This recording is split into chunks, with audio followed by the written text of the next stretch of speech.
It's a strange thing, the way life folds in on itself like an old piece of paper.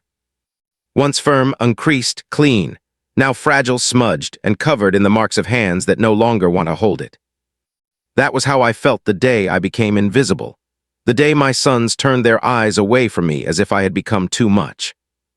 Too loud, too burdensome, a woman out of place in the story she once wrote. I was never rich, but I was content.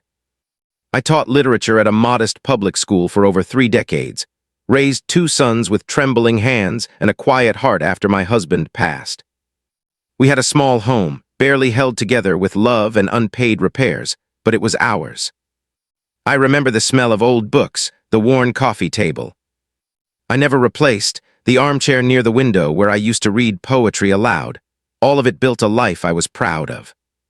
But pride is a dangerous thing when you grow old. It starts to rot if no one waters it with respect. And respect was the first thing they took from me. The sons I once carried, nursed, stayed awake for through fevered nights and exam mornings, grew into men I barely recognized. Men who no longer saw me as their mother, but as a problem to be solved, like a bill overdue or a leaky faucet. It started slowly. First, a subtle change in tone. They spoke to me like I was a guest overstaying her welcome. Then the whispered suggestions that maybe I would be more comfortable, somewhere with people my age. When I declined, when I insisted on staying in the house their father and I built together, the conversations grew sharper. One day I walked into my kitchen to find boxes, labeled, taped shut, my belongings packed as if I were some tenant being evicted. I didn't cry, not then. My tears had long dried into a kind of quiet grief that lives behind the eyes, not visible but ever present. I left that day without saying a word, holding onto a small suitcase and a battered handbag, the only things they hadn't already discarded. The streets do not welcome the elderly kindly. I was not prepared for the cold, for the strange rhythm of hunger, for the way people's eyes glide past you like you're a lamppost, something that exists only to be ignored. I slept on benches at first, then in a sheltered corner behind a train station where the wind couldn't reach me. There was a man who used to bring stale bread from a bakery. He never spoke, just left the bag near the bins where I sat. I never asked his name. Hunger is not the worst part, it's the forgetting, the way your own mind starts to unravel without purpose, days blur. Nights stretch into one long, broken silence. You begin to question whether you were ever real. Whether you were once a teacher, a wife, a mother, or whether those were dreams conjured by the cold. I often passed by the market where my youngest son and his wife shopped. They lived in a tidy house a few blocks away, a house I helped them purchase by emptying the last of my savings years ago. I watched them from across the street once, carrying fresh fruit and smiling. I wanted to call out just his name, just once. But I didn't. Something inside me had already died, and what remained was not a mother anymore, just a shadow. People whispered I saw them pointing sometimes. "Isn't that the old teacher?" they'd ask. "Didn't she have sons?" The answer always fell with a shrug. Some would cross the street to avoid me. Others would sneer with that look, the one that blends pity and superiority into a single cruel glance. But I was still alive, and that alone became my quiet rebellion. One afternoon, it rained for hours, the kind of steady, relentless rain that soaks not only the body but the will. I took shelter beneath the overhang of an old store that had long closed. Water pooled around my feet, and my thin jacket clung to my bones like a second skin. I hadn't eaten that day. I hadn't eaten in 2. Behind the store near the dumpsters, I rummaged for anything, not just food, but warmth, something, anything. That's when I saw it, a bright scrap of paper barely wet, wedged beneath an empty takeout box. I pulled it free. It was a lottery ticket. I almost laughed, a dry, bitter sound that didn't quite escape my lips. The kind of sound only the discarded know how to make. I folded it and tucked it into my coat pocket, not because I thought it mattered, but because it was whole, untorn. Clean, and I hadn't touched anything clean in a long time. The next few days passed like fog. The lottery ticket became something I would occasionally pull out just to look at. Not out of hope, I had forgotten how to hope, but because it felt like a relic from a life I used to live. On the day the draw results were announced, I happened to be near a newspaper stand. The man behind the counter shooed me away when I tried to linger too long, but not before I caught a glimpse of the numbers printed bold on the front page. My hand went into my pocket without thinking. I compared the numbers once, then again and again. I froze. The sounds of the world, honking cars, footsteps, a child crying, all faded until there was only the beating of my own heart, loud and impossible. The ticket was real. The numbers matched all of them. I didn't move for what felt like hours. I just stood there, invisible and unforgettable all at once. Then, as quietly as I had arrived in this new chapter of my life, I turned and walked away. I didn't run, I didn't shout. There were no fireworks, just a strange, growing warmth in my chest that reminded me, perhaps I had not been forgotten after all. This was not a rescue, it was not justice, but it was a crack of light in a sky that had been dark for far too long. And I knew in that moment that everything was about to change. The days that followed felt like I was living in a dream held together by strings of disbelief. Every step I took was slower, more careful, as though the air around me had grown thick with anticipation, as if the universe might change its mind and snatch the gift away. I didn't tell a soul, not that I had anyone to tell. In the world I'd been abandoned to, secrets were currency and trust was an extinct species. The ticket remained hidden inside the inner lining of my coat. I stitched a small pocket there using a piece of string and the broken remains of a needle I'd found months ago. Every morning I checked it, as if fearing it might vanish overnight. I memorized the numbers until they were burned into my memory, then began to make plans, cautious and quiet. I knew that people like me weren't meant to come into wealth, not without attracting wolves in expensive clothing. My first destination was the state lottery office. I chose a smaller branch office away from the main city. I walked half the way and hitchhiked the rest, using the last crumpled bills I had left to clean myself in a gas station restroom. I looked in the mirror for the first time in weeks, truly looked, and saw a stranger. My cheeks were hollow, skin tired and stretched thin across the frame of a face that had forgotten what it was to smile. But my eyes were still mine. Dull from hardship, yes, but still defiant. When the claim was confirmed, it was not fanfare that followed, but silence.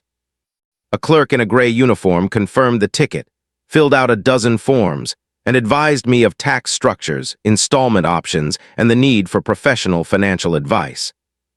I nodded politely, feigning confusion where necessary, absorbing everything. I asked for anonymity. They obliged. There would be no newspaper photos, no interviews, just a new bank account, a legal team I never met in person, and a balance that made my head spin. Over 100 billion in local currency, enough to rewrite 100 lives. But I only wanted mine. The first thing I bought was a simple set of clothes. Not elegant, not glamorous, just clean, warm, and mine. I chose a pale brown coat that reminded me of the one my husband once wore, soft walking shoes, and a scarf to protect the fragility of my neck from the wind. With trembling hands, I discarded my old coat, the one that had served as blanket, pillow, and shield, and watched it disappear into the waste bin. In its pocket, I left a folded note that read, "To whoever finds this, may your luck turn as mine did." I did not return to the city right away. No. I needed distance. I rented a small cottage by a lake up north, far from the places that had seen me broken. There, I learned to be human again. Each morning, I sat by the window with tea and watched the fog roll across the water. I listened to the birds. I taught myself to cook again, though my hands still trembled over the stove. I slept on a mattress for the first time in years. At first, I could only sleep for short intervals, startled awake by nightmares of being back on the street, chased by shadows that bore my sons' faces. But in time, I began to rest, truly rest, and with that rest came clarity. I thought often of my children, not with anger that had burned away long ago, but with an ache that never dulled. I wondered if they missed me, if their children ever asked about their grandmother. I doubted they did. People do not miss what they chose to forget. Sometimes I walked through nearby towns, blending in like any other older woman. I watched the world pass me by, unrecognized, unseen in a different way now. Once I passed by a group of teenagers mocking an elderly man pushing a cart of bottles. I stopped and gave the man enough money to rent a room for a month. He looked at me with disbelief. I smiled, bowed slightly, and left. He didn't need to know why. There is a strange freedom in wealth that you don't speak about. People think it brings confidence, entitlement, a louder voice. For me, it brought quiet, stillness, the ability to exhale. I no longer feared the cold. I no longer worried about being chased from a corner for existing. For the first time in decades, I belonged to myself. Eventually, I made my return, not to my sons' homes, not to the old house that had been sold after I was evicted, but to the city itself. I bought a modest apartment in a quiet neighborhood. The building had no doormen, no marble floors, no gold-plated elevators. Just neighbors who kept to themselves and a view of the park I used to sleep in. It was enough. With a new identity carefully registered. I opened foundations under another name, anonymous grants to public schools, free meal programs for seniors, and scholarships for children from broken homes. No ceremony, no ribbons cut, just quiet change. Sometimes I would pass by my son's house. I knew the route by memory, the curve in the road, the white gate with the ivy climbing over it, the sound of the small dog barking inside. I never approached, just watched. He had built a high wall after I left, both literal and figurative. I respected it. But I also understood now how easy it is to build a wall too high to climb back over, even for oneself. News of a mysterious donor spread in the city, but I remained invisible. That was how I preferred it. What good would it do to appear on their doorstep and say, "I am rich now, see what you missed"? No, I did not want revenge. I wanted peace, and I had found it, though it had cost me more than money could ever replace. My health began to improve, slowly but certainly. Food tasted sweeter, my legs felt steadier, I bought books again. I read poetry at night, aloud, just as I had in the armchair of the house long gone. I wrote in journals, pages and pages of memories, lessons, names. I dared not speak again, but could not bear to forget. I was building something, a legacy of sorts, but not for those who had forsaken me. I had started to envision the end, not morbidly, but as something inevitable and finally on my own terms. I had been given time, and time was wealth of another kind. Still, even with all this, even with comfort, dignity, and safety, the ghost of who I had been remained close. Sometimes at night, I would wake and expect to feel the concrete under my back, the cold wind pressing through my clothes. Then I would reach out and touch the warmth of my sheets, the softness of a pillow, and remind myself, you are no longer forgotten. No longer broken. And one day, perhaps not yet, but soon, the world would see me again. But not because I wanted to be seen. Because I had something to say. I had come to understand something about dignity, that it was not granted by others, not built from praise or applause, but reclaimed in silence, when no one is watching. I had lived too long beneath the gaze of scorn to ever want the limelight. What I wanted now was truth, not the kind that shouts. The kind that stands, quiet and immovable like a stone beneath water. Months passed in my new life like pages turning without noise. I had stopped marking days, no longer measuring time by survival but by breath, routine, and thought. I visited libraries, I walked in parks at dawn. I listened to music I had forgotten existed, old ballads that used to play in our kitchen while I stirred soup and my husband read the newspaper. These small pleasures became my anchor. But even peace carries a pulse, a heartbeat that reminds you of unfinished business. One afternoon, as clouds dragged shadows across my balcony, I opened the envelope that had been sitting untouched on my desk for over a week. It was a report from my legal team, filled with updates I hadn't requested but read anyway.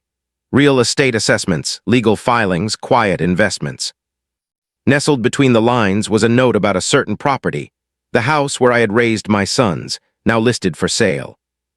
My hand trembled slightly as I read the details. The house had changed owners twice since I left. It had been renovated, modernized, polished to fit the tastes of strangers. But the frame, the bones of it, remained the same. I could see it in my mind. The window in the back room that faced the plum tree, the cracked tile in the entryway that never got fixed. The small wall where my boys' heights had been marked in pencil, now surely painted over. I made the decision without telling anyone. I bought it quietly, under a different name. I didn't move in. I didn't even change the locks. I let the tenants finish their lease, paid for their relocation, and closed the doors behind them. Then I walked through it alone. The house was no longer mine in the way it once was. The smells were different, the furniture gone. But memory clung to the walls like invisible dust. I could feel echoes in every corner, my footsteps on the stairs. The sound of my husband's laughter in the kitchen, the rush of small feet in the hallway. There was a deep sadness to it, but also something redemptive, as if, by returning, I had retrieved a lost part of myself. I decided not to live there. Instead, I turned it into something else, a home for women. Women like me, mothers discarded by family, widows with nowhere to go, forgotten souls turned ghosts in their own cities. I furnished it with warmth. Every room held a bed, clean linens, a desk, and a bookshelf, in the common area.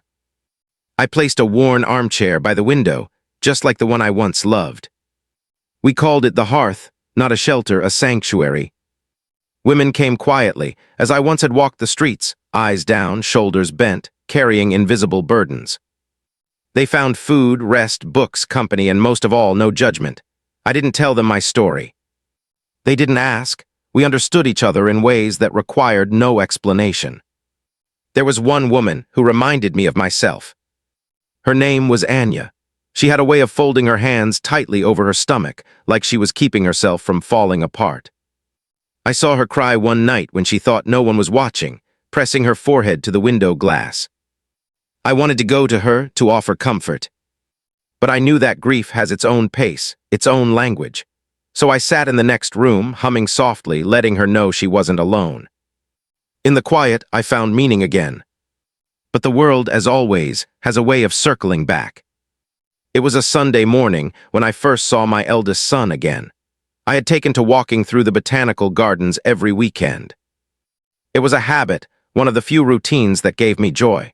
The scent of jasmine, the rustle of wind in tall trees, the gentle hum of bees. I wandered like a ghost among the living, unnoticed content. Then I heard his voice, older now, deeper, but unmistakably his. I turned my head and saw him standing beside a woman, not his wife, perhaps a colleague, holding a phone, pointing toward a statue. He was smiling, relaxed, unguarded, and I felt an ache, raw and sudden, rise in my chest. He didn't see me.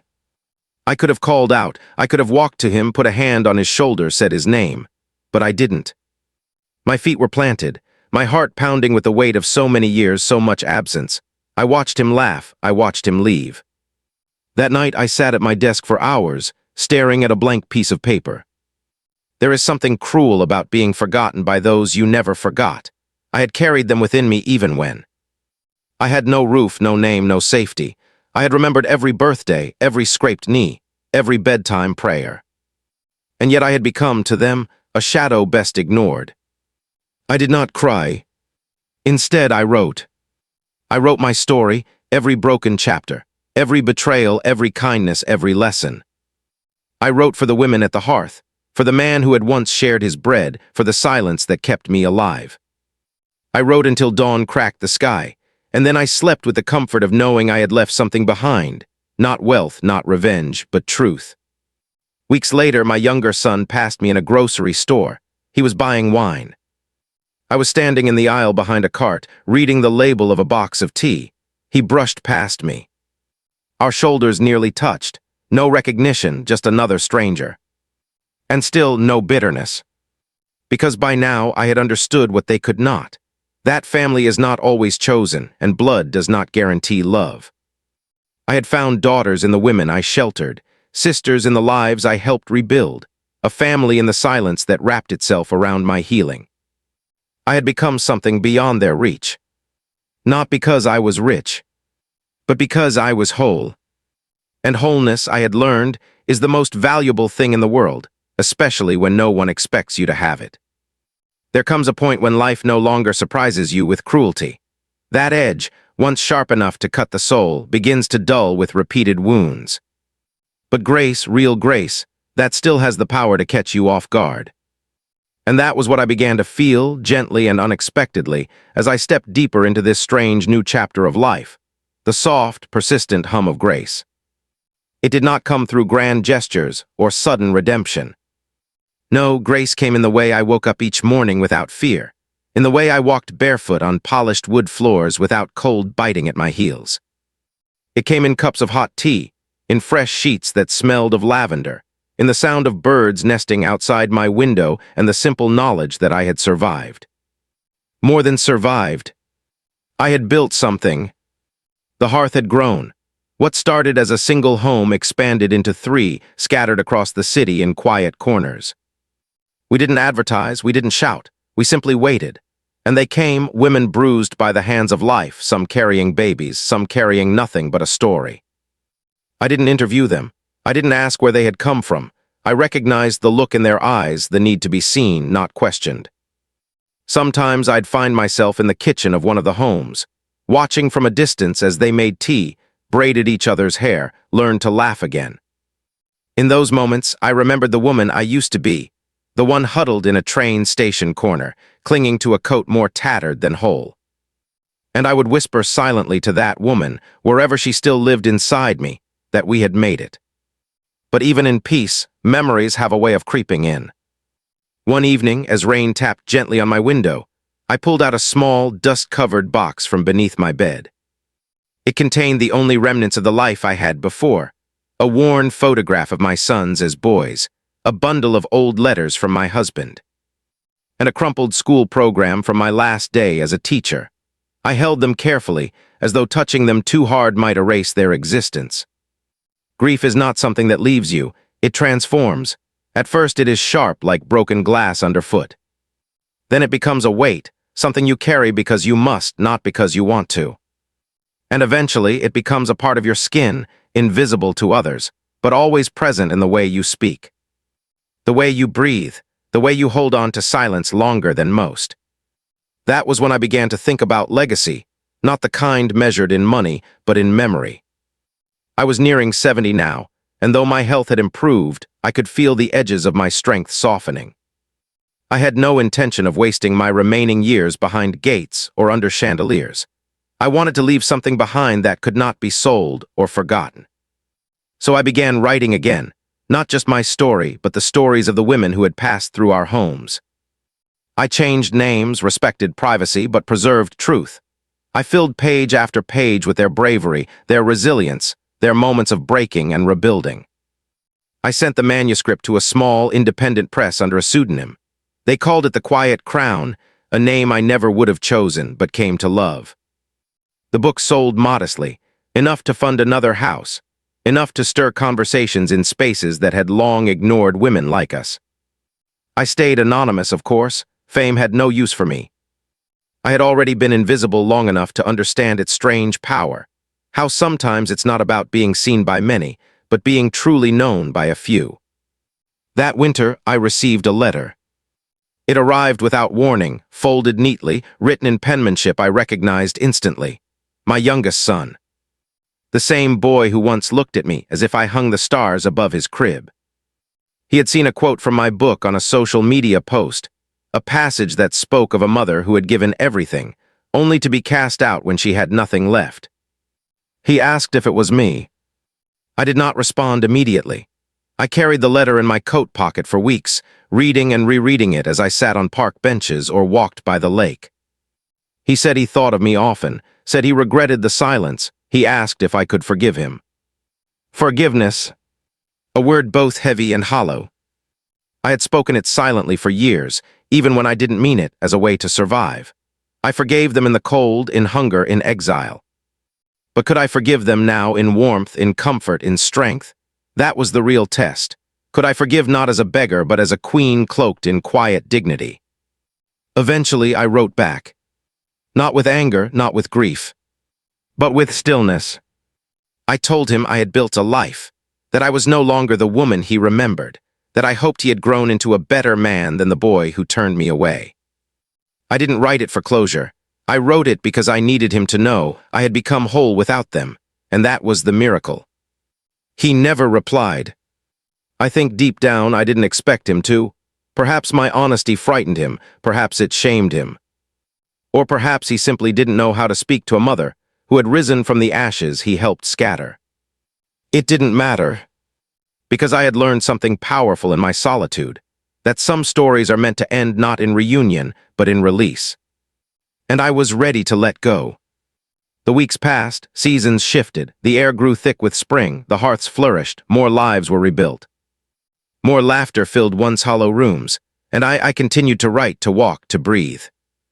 I did not live in grandeur. I did not collect jewels or dine in glittering halls. I bought fresh bread from the same market each week. I fed birds on my windowsill. I listened to Chopin and sewed quilts for newborns at the shelter. I lived with intention. And in doing so, I had reclaimed every part of myself that had been stolen, not just by my sons, but by a world that dismissed aging women as burdens, mothers as disposable, the homeless as invisible. They had laughed at me once, laughed at the woman who dug through trash for crumbs, who wore holes in her shoes and silence in her mouth. But that woman had not vanished. She had risen, quietly, and the world would never laugh the same again. The older I grew, the more I realized how quietly life prepares its final act. There are no trumpets, no neon signs, no banners fluttering from rooftops to announce that you are nearing the threshold of the end. It simply begins to settle, like the hush after a storm or the soft closing of a door behind you. Time becomes gentler but more finite. Each hour gains a kind of gravity. And yet, despite this quiet inevitability, I did not feel sadness. I felt clarity, and with it came the need to close the final circles I had once left dangling. One such circle was my will. Wealth, I had learned, was not measured by zeros in a bank account, but in the lives one touches. And yet, the world insisted on reducing life's value to paper and signatures. So I sat down one afternoon and began the task of distributing what had once been gifted to me by fate and guarded fiercely with humility. The hearths would be funded in perpetuity. I left instructions for each house to continue operating without interference from outside donors. I appointed caretakers not from corporate boards, but from among the women who had passed through our doors and stood tall again. I trusted them more than I'd trust any polished consultant in a pressed suit. They had walked through fire. They knew how to shelter others from its burn. My home, the modest apartment where I had learned to live again, would be donated to a literature teacher's endowment fund, with preference for retired women with no surviving family. My journals and unpublished manuscripts were to be sealed for 10 years. Then released to the public, if anyone still cared to read the truths I had buried in ink. What remained, the untouched billions, I set aside for the unexpected. Scholarships for girls with dreams but no means. Grants for elderly caregivers. Emergency shelters for displaced mothers. I named none of it after myself. Names fade, but impact I hoped would echo longer. As I signed the final page, a strange calm wrapped around me. It was not peace. Peace is too soft a word. This was something else. Like armor removed after decades of battle. It was the first warm day of spring when I heard the knock. Not the soft, unsure kind, but the kind that carries history in its rhythm. I opened the door with no urgency. On the threshold stood my eldest son. He looked older than I remembered, heavier in the face, tired in the shoulders, a man worn not by time alone but by consequence. In his hands he held nothing, no flowers, no apology, just himself stripped of the arrogance he once wore like a second skin. He stared at me like someone peering into a mirror they weren't ready for. I didn't invite him in, I didn't need to. The doorway was enough. He began to speak. A voice I hadn't heard in years now trembled beneath his breath, but I didn't focus on his words. I watched his eyes, that's where truth lives, and I saw it. Guilt, not the performative kind used to unlock forgiveness like a key, but the slow-burning kind that eats away silently. The kind that follows you into sleep and reshapes your dreams. It was there, etched deep into his gaze, and it was enough. He told me everything, how the house had failed after I left, how the marriage had soured, how he watched my story under a false name travel across book pages and interviews and nonprofit reports, and began to piece together the possibility that the woman he abandoned had risen like a myth from the very ashes he helped spread. He asked if I hated him, and in that moment, standing in the sunlight of my doorway, I realized I didn't. Not because I had forgotten, not because I had excused, but because hating him meant tethering myself again to the pain he caused. And I had already cut that rope. I nodded, not in forgiveness, but in acknowledgement.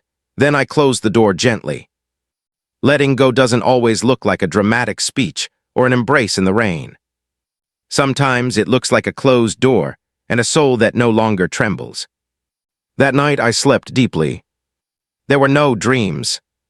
The weeks that followed carried a stillness I had not known since girlhood. Not loneliness. I had long befriended solitude, but stillness. The kind that comes when there are no more shadows to chase. I took long walks by the lake.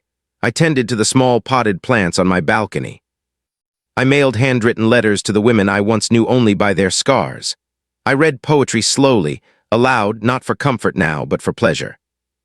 And then one day, I returned to where it had begun, the corner by the train station, where I had once crouched under a broken sign, clutching a coat that barely kept out the wind. It was different now, renovated, gentrified. There was a cafe where the garbage bins used to be, clean sidewalks, polished benches. The city had erased the scars from its surface, but I still saw them clear as ever. I sat at a table and ordered tea. No one recognized me. Why would they? The ghost I had been no longer wore the same face. My posture had changed. My eyes no longer flicked from side to side in search of danger. I sipped slowly, observing. A young man passed by, barely 20, wearing the brittle pride of someone newly independent. He glanced my way with a smirk, the same kind of smirk I once saw in the eyes of strangers as I dug through bins. He did not know me, but I smiled anyway, because I knew him. And more importantly, I knew who I was. Before I left, I pulled a crisp envelope from my bag and tucked it beneath the corner of the table, a letter. Sealed with a simple wax stamp, addressed only to the next one. Inside it I wrote, "If you're here because the world has forgotten you, know that it's lying. You are not invisible. You are not worthless, you are in transition. Let this moment pass through you like rain, rise slowly, claim space. One day they will speak your name not with pity, but with awe." Then I stood and walked away. The last days of a long journey do not arrive with fanfare. They come softly, unannounced, like a familiar scent carried by the wind. They do not warn you. They do not ask if you're ready. They arrive because it's time, and time listens to no one. I felt it begin to change in me, not with pain, but with clarity. My steps grew slower, not with weakness, but with reverence. I began to notice things more deeply. The texture of light on the wall at sunrise, the way my tea steamed differently when I drank it in silence. I was becoming acutely aware of presence, of the now, because the future no longer stretched endlessly ahead. I did not fear death. How could I after surviving a kind of death already? The one where you're erased from family, from society, from your own name.